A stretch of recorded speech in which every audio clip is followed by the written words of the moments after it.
Victoire FM ya woko malelo. Radio Victoire FM ya woko le manodase. Victoire FM ya woko malelo. Radio Victoire FM woko le manodase. Mandita le radio odire nu odona dinamulo. Mandita le radio odomenu odona dinamu kaka.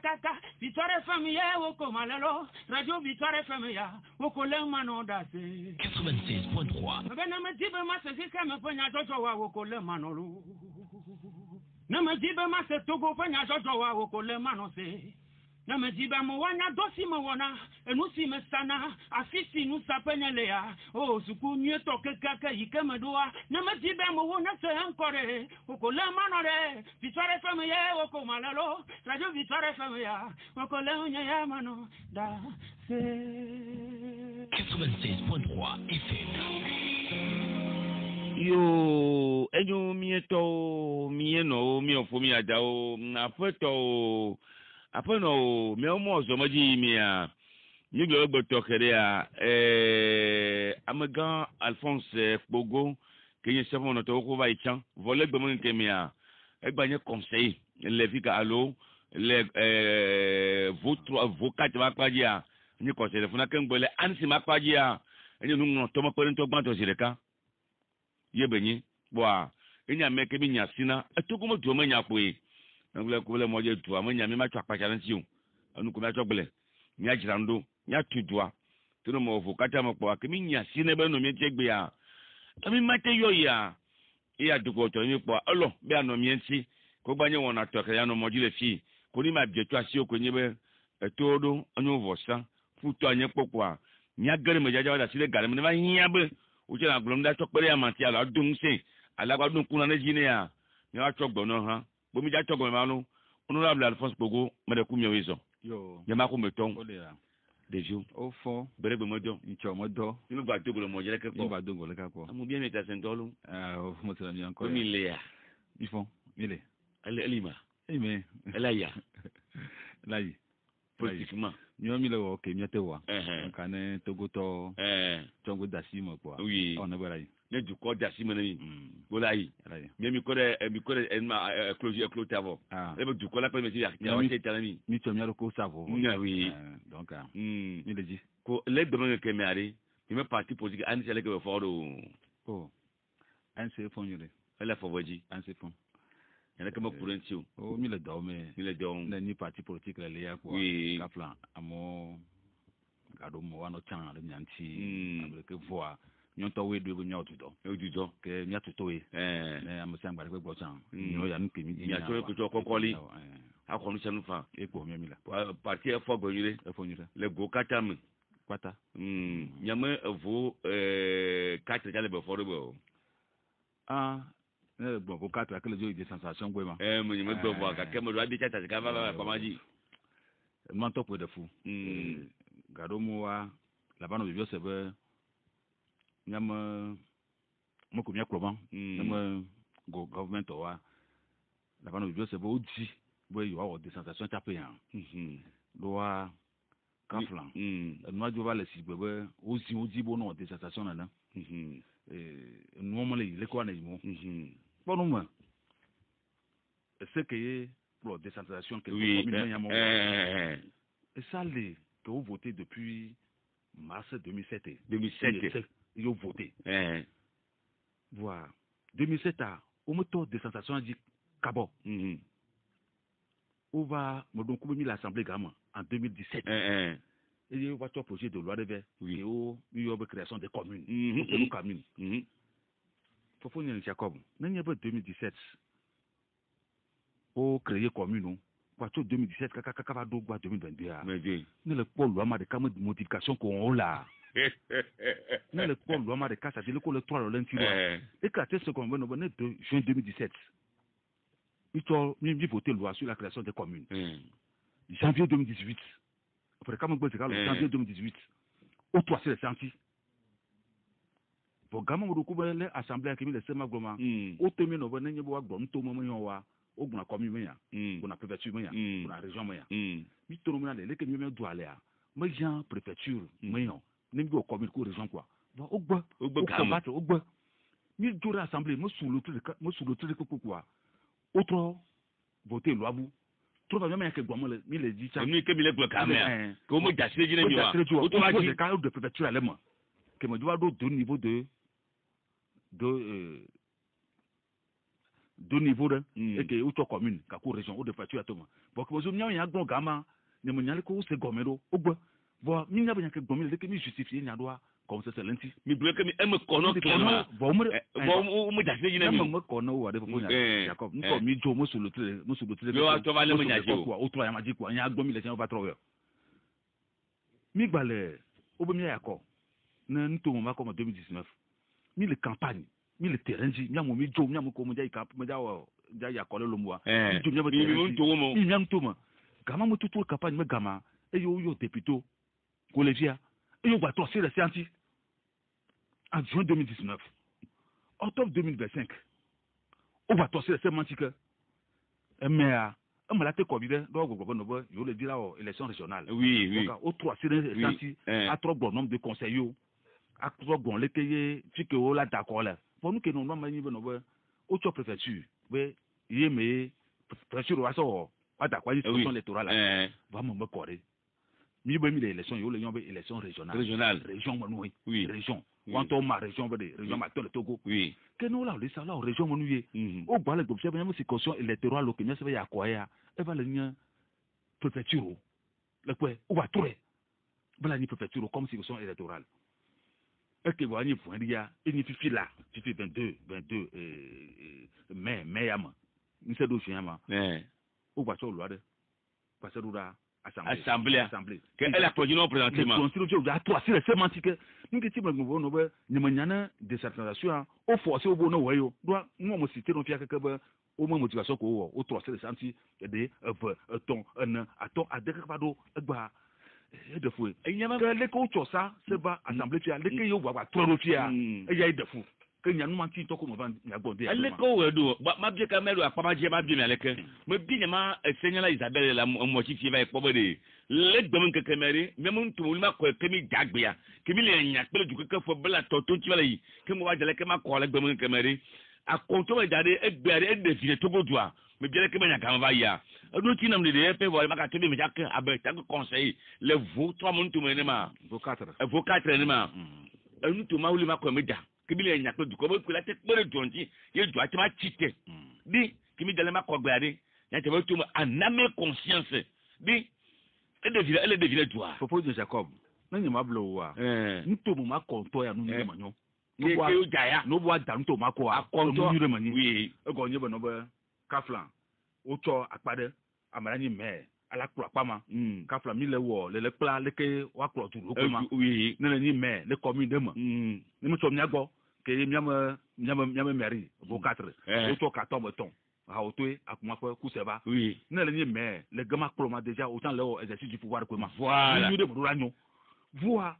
le ke ye nyama government ale maire roma e me le fu de ma gama ye mi ato ba Joseph Brade a comment to ke mi dare e devie e to me fait do o va le to maire possible be kafla le ke la tombe bi o de face gobo no be les garçons de course c'est-à-dire que wadon de là il n'a pas on y avait vo ma cho moyen no bo no odo allo le vola odo allo to ato anya cha wa ta odo ade susu bra de ya de no to ke ye to ana du ko wa ko no be ye na o nu yodo o to mero o to préfet da ko do do ke ta ke o to degré de no préfecture be yan gba ni lo ka o de ajua o to préfet da ko do ne ni me ko puta ko du ko da ko mi mo da ja e le so mi ye e pe o cha mi ye e o cha mi o to ameke o no mi na no me ani préfet la non ko ne mera nous ça nous que mera là o be mera na o no ala cho do d'abord préfet là au contrôle de légalité la ko no mi ya go la nwa cha fait tu ministre mais nous pourquoi mo ne mais elle est allée mais ko da ko na et nous préfet le tane mero quelqu'un préfet le tane mero quelqu'un ne ko be na tu ko ne ko na tu me ma to go on to nya be mi ano kafran nko ya mo bo no wa e ko mi ona na nya be le ka to détestation mo nya abe ya copie ya mari kafran to go la copie Cameroun un modèle mo nyo wa copie voilà Cameroun o copie Côte d'Ivoire ne mi to mo vraiment mo nya modèle c'est-à-dire de mo nya du ko ni poron ko ya to kafran no bo wa to local tout le monde quoi quand nous tombons voir que tout le monde le Bénin c'est dire Kafran ou le Jagaba le to Sénégal ou le jagwagwale nto ma ko mon monti nyoya e ko ma domia jowa e ke ma domia jo o ko vetona moi que c'est que vous avez autour de l'Assemblée la projet on a vigé ou le niveau d'Agle oui d'Agle niveau de district autonome de Grand Lomé le quoi district autonome de Grand Lomé au bobo nobe Loma mani région au bobo Loma commune comme na yoba commune de Lomé aussi quoi commune de Cotonou commune de nene ko non ema bo over le yoba no nande commune on va me kokokokoki kaka amadre le quoi la fia maire de la ville de Lomé to mo leo o ma maire kokokokokuri c'est amadre il fait voir do ebu to le yobe dagla d'ici Grand Lomé wa toto gouverneur la trône tana mais moque le quoi via le quoi il n'y a que la cour vient de fou bari wa to na nyeba do wa onwari ka fa on to Lomé chamba no région et voilà et c'est comment nous va d'accord voilà to commune bon to na to commune be yonwa amusu bole Lomé que kaflan wate to Lomé cha ata orogien o gbobo yo mayo o va le to numa asa do tanawe fifia o ko pouvoir o pata le maire o kasi et quand tu m'as bien ma belle fille que on va avoir no gouverneur vigéré maire o vie gba te do musela ka te on a de fiera maire o gba dun se pe pore e ya mo to fifia maire o gba dun so e me Lomé ko gbobo le me d'abord o didi maire o ke le Togwa ça 17 communes o didi maire o mo se ke le Togwa voilà Lomé to o dia kaka Lomé to to ja le sigbe ke maire ma existe na Lomé to le sigbe ke maire ma existe na et la pobe numa le ni enya dont le maire du groupe 4 qui a fait que ministre oui doit le gouverneur c'est on o saji c'est que yo wo ko on o saji nu ke woye wa va no gbo mu ano wo mu e mu ni wa e ma yam le Lomé mo e mo o mana ministre le quoi oui ministre to don ti ne be on e sigbe yem le no ko mo se mo we na mo de no ko mo me se comme ne ma ben o sigbe ye Jean-Pierre mo le no ko mo se mo le so comme o quand même Jean-Pierre Kaflan ne gba ni to tan économie c'est économie mo o chan il me maire agence de kakele goma maître Isabelle am kan fi avocat c'est nya la benye c'est là ni donc on m'a te go se mo yan adura commune mo yan gbode on m'a te go se mo yan le ko se gomi wa bo statique ko akhla on m'a te gbonre que ne Jean-Pierre posé acte de bonde de no beja on yaleka la nyabo no be se mo yan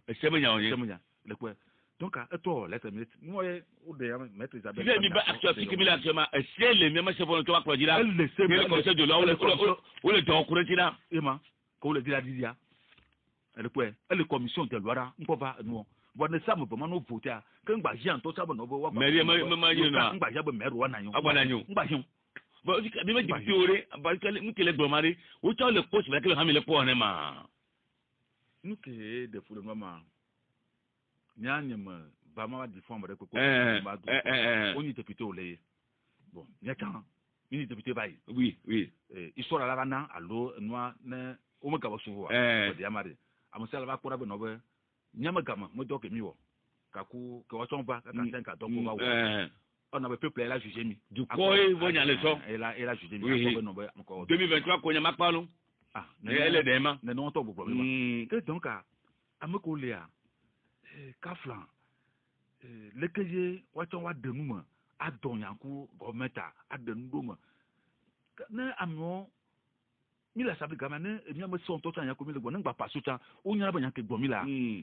gom se sere le ma le quoi que ye de bare na nani mi de na no gom kaka rolia over di ne over tona sinsi do ni mo nya na e jan ba le fio o ya ne sagba ifia kwa le sagba ko se de ya assemblée pe ko que ye o mo voter quoi la voter quoi on a le Bogo les yo kata me hari me di me se ne gomme mo agi le fi Kaflan ba ma bien enyam bo me ya de du direka ba ma bien le que egbe a mi nya o nya me nya ba 2023 bientôt a le so régional que me nya bo mo le a o bo ya de tomu o bo ma gbe ma down o ja de godo ele de e ve croix il est sûrement to gamin nous que on ko noire ale me le somare eya ele de e ve go ele so to le na tesema okoro et il y a qu'on voit dans 2023 le quoi on le bon région mania non le bon distanciation mania tout ma corps nous bois bon tout ma corps les miens to bois comme on veut au choix commune kaku régional on me personne ne mi ta commune mako mi ta régional wa mi mo na ko nyawa wa me bela che régional nous que tu na nyire mo nous que le mani be le to nya mo senoa c'est le fifia que le tia la ko no be on va lonson be c'est nan nai doit en 90 91 mo position que yé au voter au global assemblement vers la nai député au kakou sénateur oui le quoi grandma après toi il y a des marques au motivation 2002 au de sénat jo le men le quoi fifi on to va tuer voilà ne la du sénat ne au sénat mon wa exemple nous d'accord amoko ni conseiller les communes ama nous gba accord régional toi amoko gba ni conseiller wa we jabo acha sénateur voilà a finale de fou doit ou le gogo sénateur moi par exemple là moitié pata du porto a photo ya chao le quoi ama chamo nyiro kafla mi no sénat mi sénateur mi ambo mi le sénat quoi wa bo wea chef de l'état cho wea adi o cho wea o no me wea ni c'est la si on to o no me wea o no me wa me ki be sanka il te radio to kaka élu le to sénateur mi quoi mama ça dit mi mo ni kore ne nyama l'assemblée mo ni be to mo be ron le terrain di kaka yo chao l'assemblée o cha le tu quoi d'accord e nyamba sénat eye amade apoto for e choya mo le gama kafla ne cho no be afuru ba te mo no yin ma to ne no yin mo do ra pon fore ko we le va tu comme ye amakaye wa amakaye wa le représenter fia le quoi donc c'est na nous que le bioma région ma que le nous ma cha le me que le vivre que ye mi ya ko ne commune avant le quoi mi ro ta régional chan amamo la chan ça fait amamo la bo ça fait ba chan sénateur me parti de mo ko to le ko bono ba du côté à Tchaoué, un match à Mimle d'accord. Et Tchamia, il n'a pas besoin de si le gore mari, sénateur m'a pas dit béari, mais on ne peut pas parce que bien du corps me béamouron, on va le chon, à ce qu'on a goubia les crous. Le Togori, nous ne pouvons pas cas une pour pauvre. Il y a tout rien tout le le gamin millé. Jamais mis là. Nanya. Tamonyo nyama fon fora mon comme ah ben tu me viens ma on pas sous nema c'est na nke bien ça ouais nke bien ça ouais azia amuro nso se amuro o to se na macha o kaka wa espérance awra gbo no bo mo ba yan ele sigbe ga kuku nema voilà ce qu'on le to gwa nke o la po nke jara jo se na ma kaflan awon ma meko amoko pro tuya o nya ma kan koko wa wo ko ya foto fojo no me wa no gama ele sigbe le ke wo cho na fide ano nde ko mi ne ipo jawo donc nyam ni ko kontia assemblée nous au d'accord à quoi me quoi et parti politique le représenter débat la assemblée souhait c'est normalement bayan souhait tu veux mo re yi ka go bio c'est le constitution ah OK o gbe le seno matala e ya mo la jagodo tu veux mo do da ka go bia pa ku na le ka me o wa cha le sigbe député couronné c'est do o cha do mandat eko voter no wa over 6 ans pas maté ou dans le gama ne mi so pas ça amalo patali assemblée nationale tapé sénateur donc année CDI assemblée nationale ne nyeba o voter ça toi sédentia la toto ça et sénat c'est la toto la son quoi le quoi bon tu ne savais du ton assemblée ton vient mo to mo do mo le gama wala to nya ko to mia wacho ya mo wala wacho magbo wacho adenkuma ça va trouver assemblée tapé assemblée là va voter va dasser donc de dasser qui pas à peu près un coup de la porte ça ngba ni ba allo leko amene no nya le gama eko le yo fifia no nyama ablamo là no sigbe Blaton va c'est le que non va Bladin il est fier Bladin au bout donc à quoi no ba donc à photo ya moitié 30 du corps là d'accord 30 porteur ne be ya no ema fifi le kata me ari le region ma pa je gbe ari ale bo ya ma no ru ko le bromari ya am ko ngamia oh le po nu ke po unamia le to ko e be découpage le découpage oui on ma na no nyuro ne le to par exemple loma ke ye obele akwa ne mi to loma polo chiffre ko e ou le na nombre ko to im se voter comme il nous l'assemblée baïa même sur la région maritime PA où les 2 millions c'est 199 755 habitants bon bah moi plus de 2 millions c'est 199 villes mais à un moment où le gouvernement où le 7 ama adren ko do droit na we wa to le odo adi na munye be rezo ma na mi to loma gbolo loma ke le ni grand lomé ma o le to agboto ma adren le gama agboto ma adren grand lomé paie to lomé paie elle est 1 million voilà 147 000 lomé lo 1 million 147 000 grand lomé le ko dia oui papa ma andre to mo le avant ma le to fifi a agonive o le to chambo to le boni préfecture bu le ko dia o le to amam oh makwara le grand lomé o le to apota mo wedeke oui voilà o le to mo wedeke agonive o le to amam sedeke non le ma et les hommes donc no gbe quoi elle blavement maintenant le to préfecture au ma puis ko jani disons chef de région c'est bien là o to amadran ne le to c'est bien amadran mi agbo le pomo o to amadran ti go tuto ma ko ma no ke no ra no ma no e ma ima be se que mama mari mi on peut à peu près que mi ko ya elle était pour ça bien mi ma te ko wa le ni we so mo le ko no na tu ka mo ya attestation mo ko tu apoloma wo ko na découpage électoral là de quoi oui wa mi on a proposition no bo no be ni ya mi la mo nyo elle si be assemblée mo no na ka que me assemblée ni 81 députés tant mi to le ko ma no do ma 81 députés le quoi que mi proposition no o ma que mi to ro wa kaflan agboto ni do 110 députés le 7e no ma no le togo gbe no ma no nyu 110 députés do anye ogbo que mi ogbo voit que vous devez trop assurer un au on va sur 91 voit que assemblée ko toi 117 je prévoir 110 no bureau ça veut dire que on y a bon ne wa ma do nuwa ne ne mo do anyoma le quoi donc à découpage avec ni na nya na mi le Togo o mo bana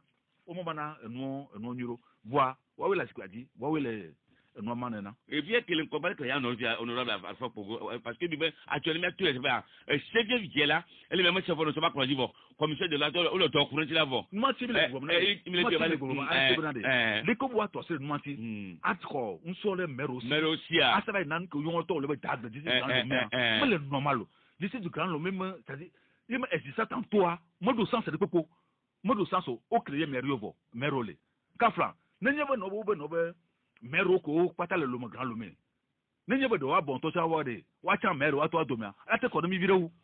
le ko dia won to o ba ngo o mana mero ko no le loma golf mo kaku agwani be bo no to ama bo do ra no to mo bo do ra le ko o la no no ko do sanso no ma grand lo no dagle ma jian to bo ra no o le ko nso le mero si o mo le di mero no to re popo enya ke gbomi la e fi le ko mero to gbere nka gbo le ko le ke be yan ti o du ko ja ko no cha o che mero 117 ele allo parka oui André le tuku ka cha gbe wa mo de kuku ameka itele egbekonji d'abord ni mi to mero ka plan e peut venir le subo oui le quoi o subo mi donc amodo le o ba ni mele gama so samble wa kota ji so mo ble o le quoi ni le no mo da mo jo le ni no mo nyu wa ma te glo ke le o la bo bla ne me donc america ke panko ke ele gboma eri ni apoto Jean-Pierre Fabre yiku ya me ke le de ko le mo no de ko me le ngo ma be no ni yale ni za se aji mi oleko se aleke se agbo oleke o la te ma se na anya de se ke le to me ma e gboma le be no be o ma gama yan le me o ma eni o ma ke o la go ama ya o ma na ministre do ti e patro o ma na ministre do ti patro e ko no be nu kele ya an se ma nu ke mi o ne malo enya kele ano yan agbon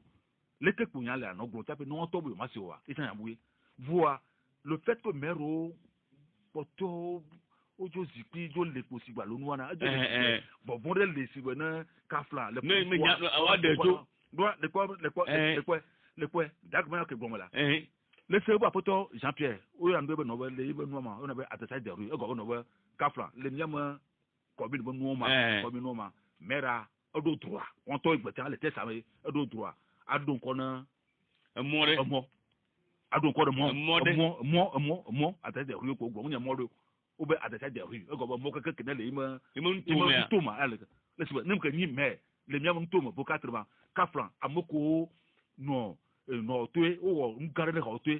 kafla o den kono to le kono o den kono dua oni asafo gan ba yi oni nuwa kafla mo mi asoko mo na modo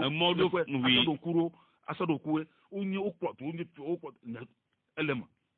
donc elle sème na ye sema tutuwe apoto Jean-Pierre Goff mais du Goff travail appliquer fifi va ton kono modo le mon to mai enu to ma wo ta nya ma nyina gbe bakli o bon ke o no ma enu kele no na fe pale de to furum ja le mo ke ja apoto Jean-Pierre wa o gba to se no mo sa vo so do assemblée o to se do assemblée o le proposer do adresse de ria c'est-à-dire adon kono mo wa o le kono maire aussi le quoi o le kono maire aussi go do mi ja o de sa so mi me gbodi de mu ta mo nyure ku to mo ne amoro don mi nya nu le alo nu agbe panko yo bira alo nu ya yo we la we nya me ho kwa bo ovo wala bo no motifier loi wa to nu donc loi bo mo yi le loi ke o chorura na commune fia nu le gbangban ke edefu ke ye mo bo mo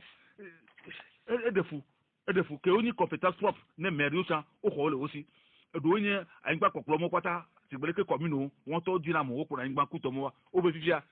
wa to amela no contrôler o enu na debo le to ngbo abo mo nya debo o to nu no na o to no ko da do la wo to gbogbo re mi o to na o to pere mi ti e assainissement ku mo pata keka o da modifier côté mo keka par exemple le to nu konji le no ma konji o le commune o nu mi la pomme no wa apoto Jean-Pierre o do gbogbo re le o tribi konji le quoi oui fifia c'est ko le so ra fia o be no be mero rata tu konji fa voa o be chesu han o ko ma chere e ko enya ma tu skulu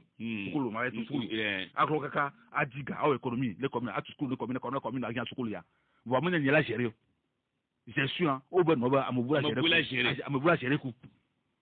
on to nu ke o to lo wo ni ka wo keye ka flan commune o to amo choka o ba amobula chere ku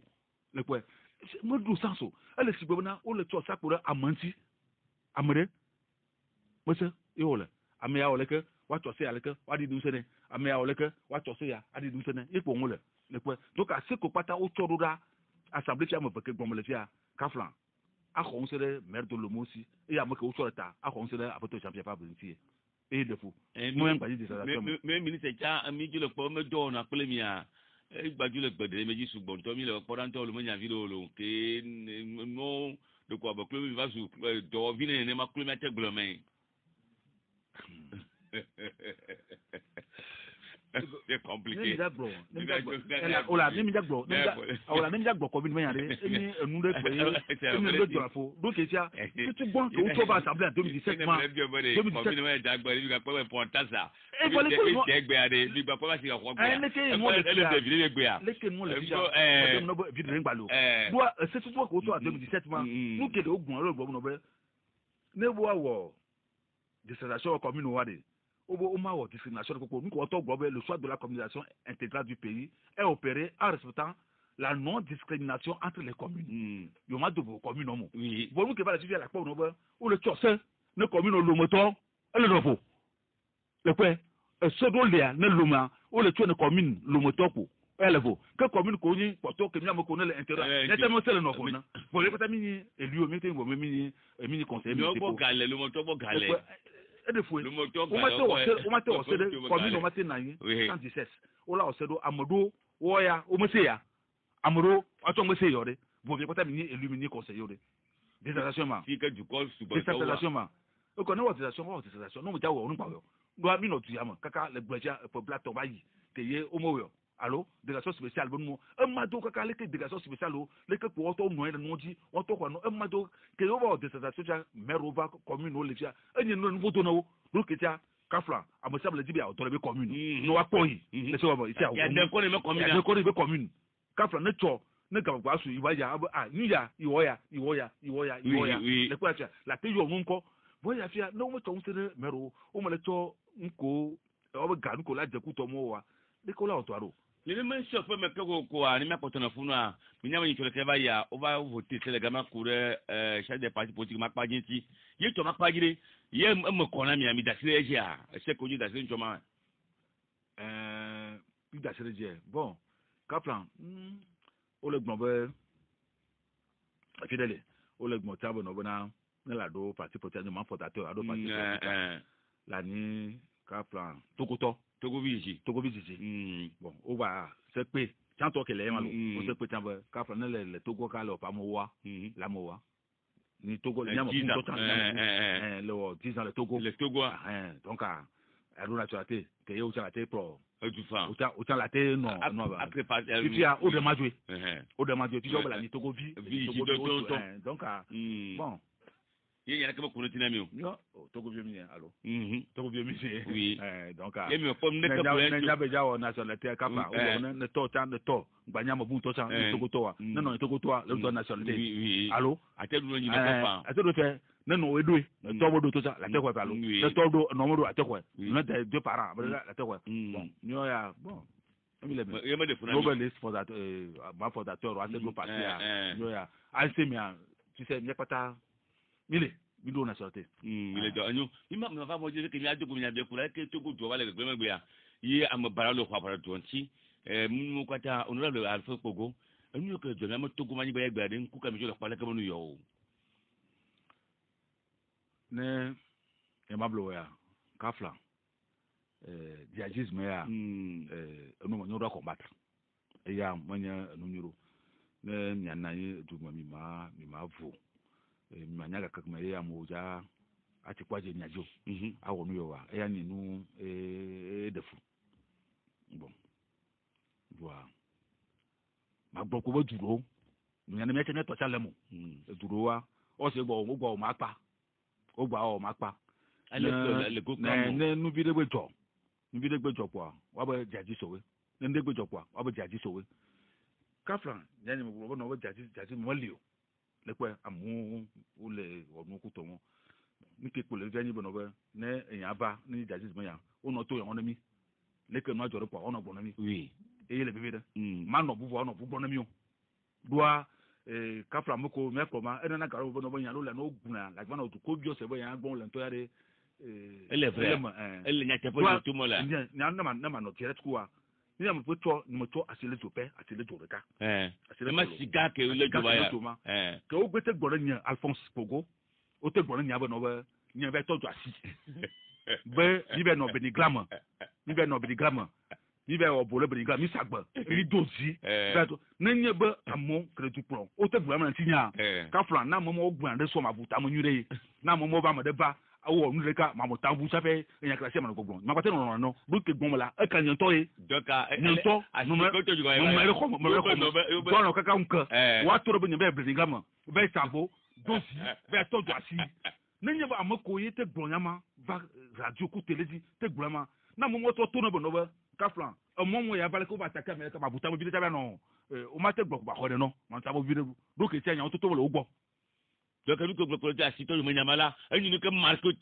négativement to te lo ko enyu nu marqué mi mo nyama marqué nya Pogo marqué anseto marqué ne gbeni ansedi po nu marqué amako patagbo no mo na ngba le mo mi ko au da jere si ta je ko da si mala kaka do fian to sa egbegbe a on po de no to on po de enya po to meji apoto sa pe gama enyu mere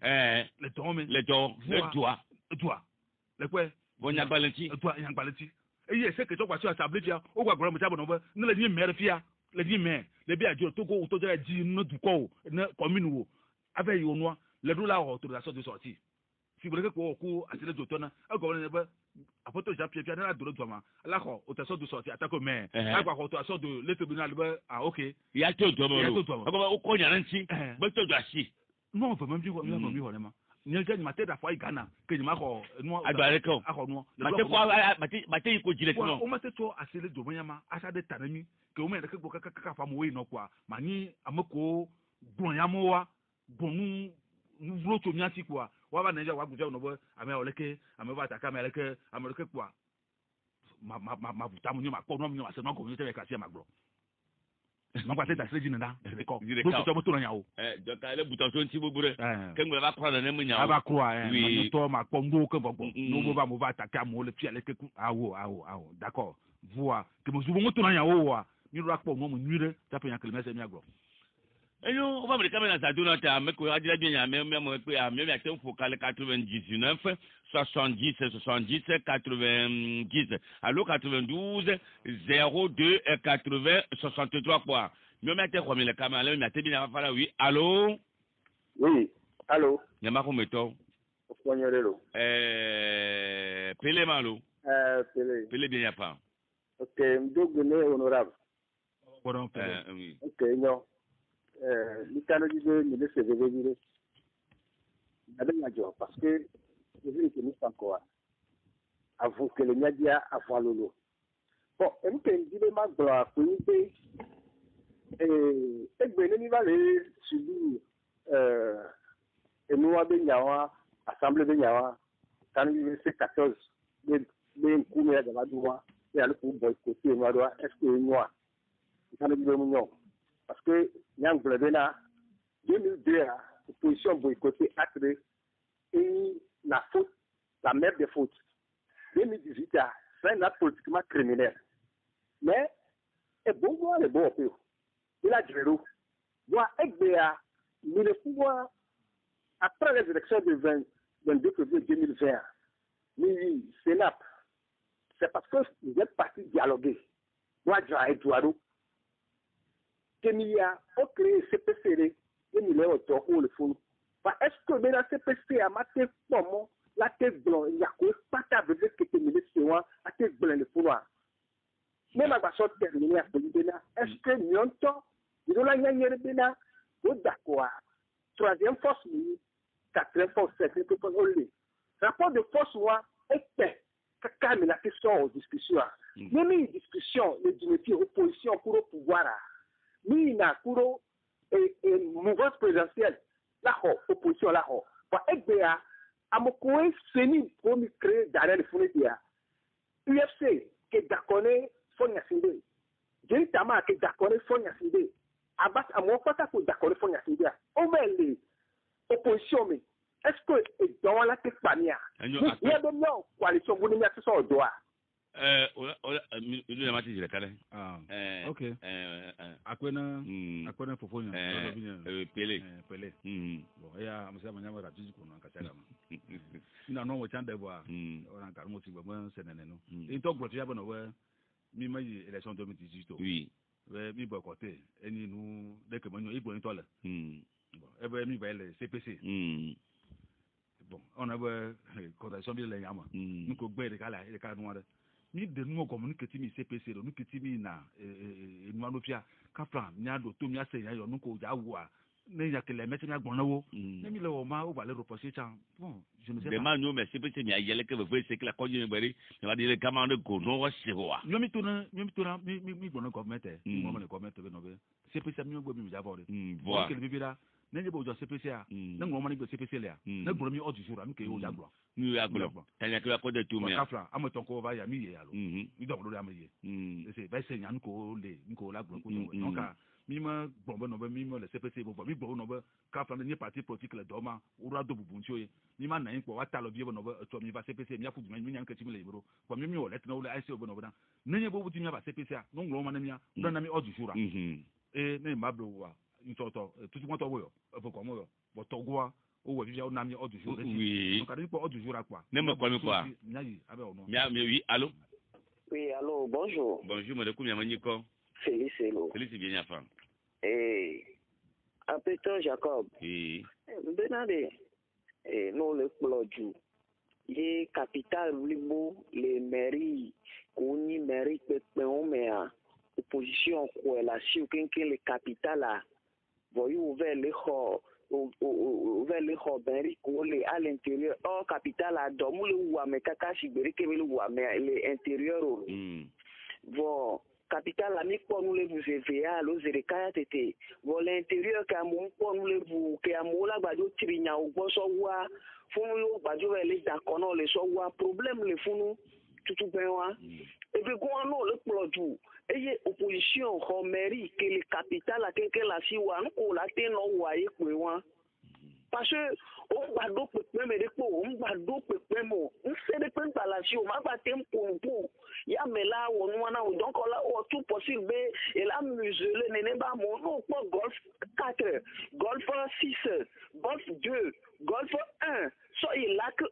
voyé et moi là un be maire tout ma to ba kuwa o la ko gofsi so ko littoral won so afwa di ke opposition ko ke donc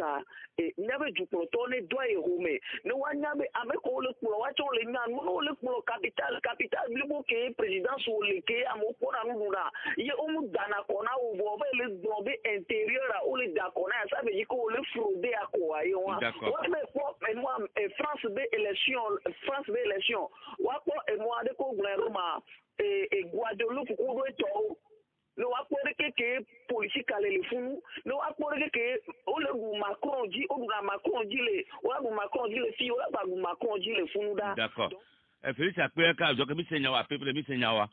donc mi binya go biale ke to so be commenter pour le oui allô afata chapa mdogoro no ko gbe mo de ko ni ko are Joseph da Chicago le le be le bo sia pour faire son mdogoro mo ko bo ko yan bere Narika ko yan jajo bere le peu da me on le dit la griller le chimie ko griller c'est nenia parce que le do vona mon le fois ta ka mi fa fon Bono. Le communal Amour le camion, oui, allô? Bonjour. C'est Solomé. Je me suis dit qu'on y est. Avec belle bob, oui. Ben, nous devons aller à notre pays. Mais c'est un coup, c'est un coup de moi. Il y a les problèmes. Et nous, que les gens ont dit, seul moyen pour nous dire, nous, en tant que nous avons pas il y a là-bas. Avec la base du pays prochainement, vous avez dit quoi? Nous, en tant que il y a des tournois, quoi. Et après, nous sommes une merci. D'accord, après, oui, allô? Allô? Allô, bonjour, Bissau FM. Je suis François. François Beleboui. Je suis comme deux quarts. Ma trop miam, c'est pas benare. Togo problème avec le lonto. Tu vois, on a un mot tambolo au dos. Ton problème, à vous remettre, demain ou là, d'accord, nous, ils arrêtent. François, bien, dans la télé, on va faire le oui. Allô? Allô? Bonjour. Quand le nous on pour la même au faut quand le nous on a fait la mettre au niveau de allô quand le nous oui allô bonjour David Belebosia donc Benami il faut Benami David nous bien me comprendre donc quoi nous y a quoi problème donc on va y a problème yo on m'a aussi problème il y a ouais parce que ma quoi là dessus et tu as le problème akwaya formality pour lui pour te le rêve on m'a dit soit des les nya so ho du yo ma sinon il m'a laissé un temps quoi je suis calé pour te de encore ho du blema c'est oh parce que vous voyez il comprend élection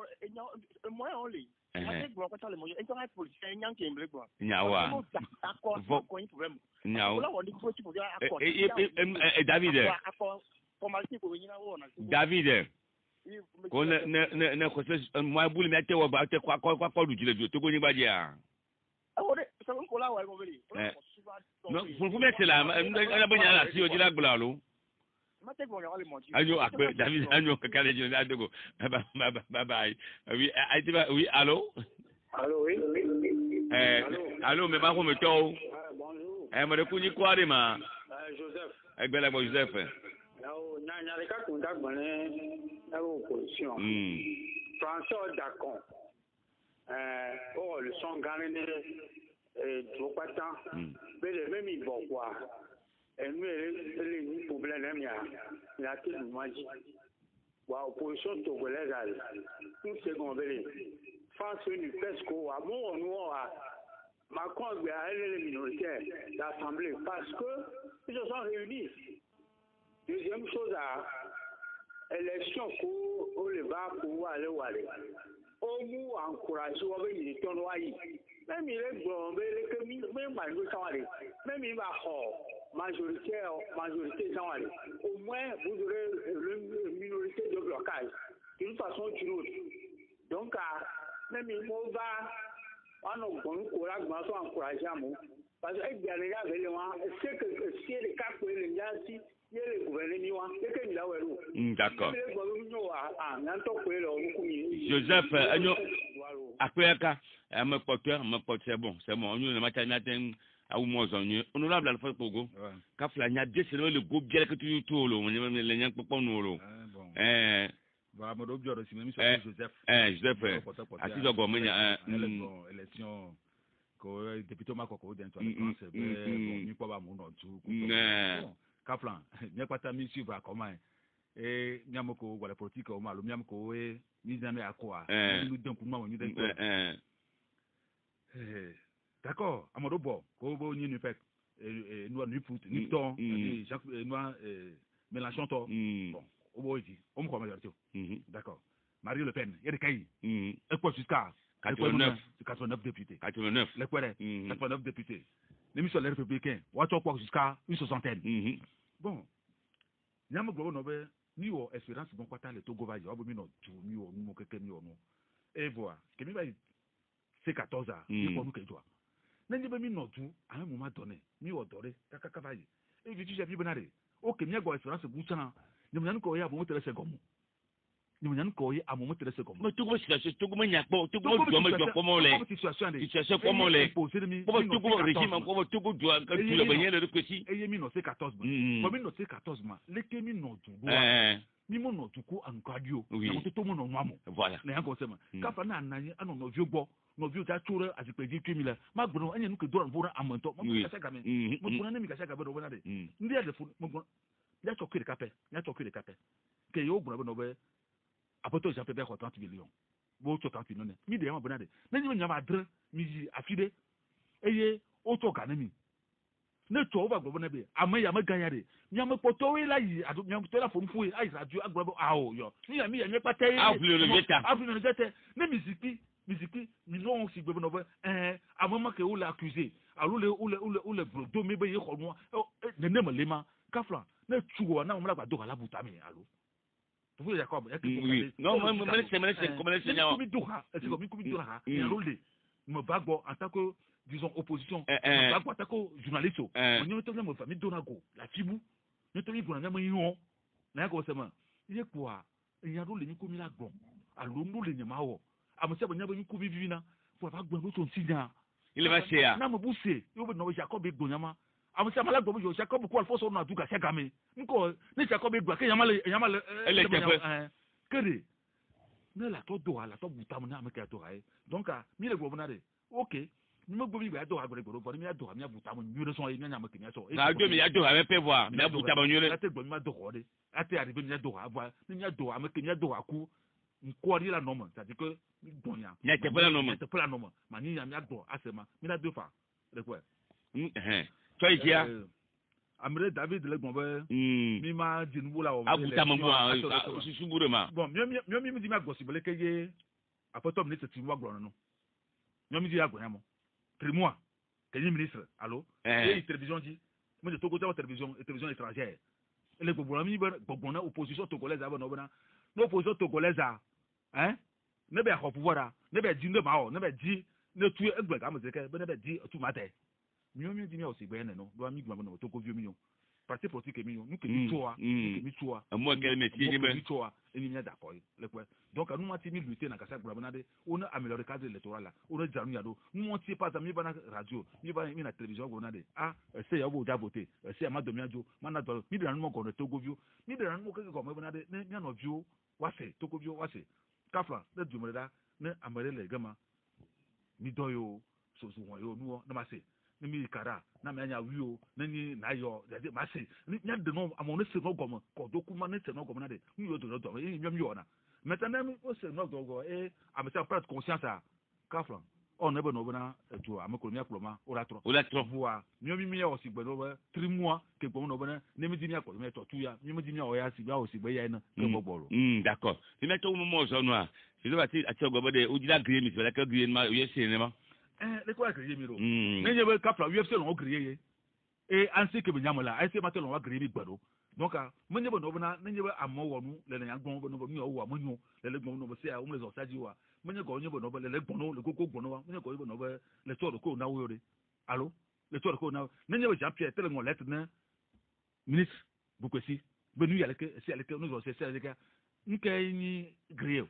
N'ke yo bon griot. Leke nous la sodo, ni la noto ma c'est bibi. On la sodo. Pour le ministre donc il y a que le ministre assez ba. Il y a bon amako le kolomé. Maintenant Togo. Wa la ore nous que na magama le mi subonto. Ya kitele moji. C'est dit on bona wa pa. Nyatire ka. Ka na bono bona na c'est dit. Nyatire ka ba ko punya ta kle ko na kitele moji. Nyaka ba to no wa de. Tcha. O mo force o bono décentralisation. O mo force o bono do commune ko woto gbe no. Boy wa do commune quoi. O re dati mero, ne mero a. O to librement. C'est qu'on le yade. On gba futu, wa to so na ya table atre parce que j'appelle on yele ka, wa to se densi parce que j'appelle on yele ka, wa to se yeye, ne gba a o manyu. On est dati amo ne mero ko no oto. Kama tuore, du ko la ko meria commune yama e ko yi alo mo ko yuro ne gba yakwa no ata ko no le ko la dia ko ne wa gba ana fo de ka na mo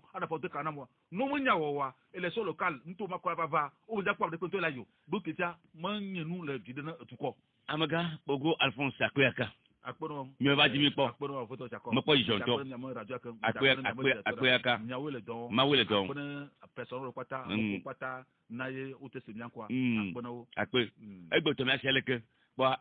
Amaga Alphonse Bogo a enye mi mo sefo no to ko ba chawa egbanye vocatre me conseil le gamba ni conseil ba ni an se me du ma monu no to ma pere to ni se le ka bo nya me ke mi ko de to me go vole yo kata me a nke kiala mi on ti donu mi poto da pene aite ba pele amjo ya nya me ke le modando fia Jacob Hama ino amapotina mo ji le fia nya ga dogo sar baba